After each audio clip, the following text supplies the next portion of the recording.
My name's Monica. And last week, Jon Stewart and Stephen Colbert collaborated to announce something kind of surprising, kind of interesting, which was this rally to restore sanity on October 30th in Washington, D.C. In some ways it's a joke news show.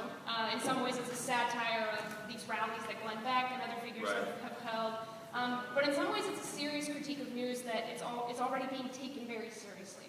And you mentioned both that the extremes have taken over in politics, and also that a lot of media is becoming very polarizing, and the level of discourse, there are fewer programs that really try to get at it.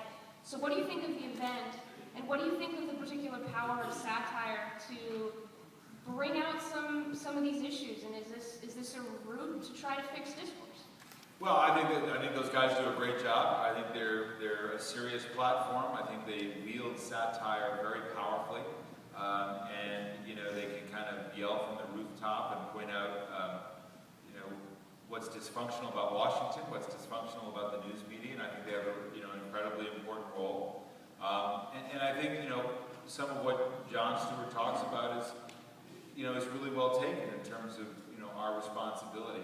I think he's also a comedian, and I think he's got a point of view, and I think he can wield all that and do certain things that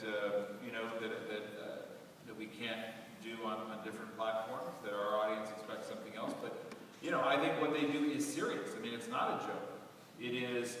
I think about Art Buchwald and his columns in the Washington Post during the Vietnam War. I mean, that was satire, but it had a very sharp message to it, and I think those guys are particularly good at delivering it, and they have a lot of credibility.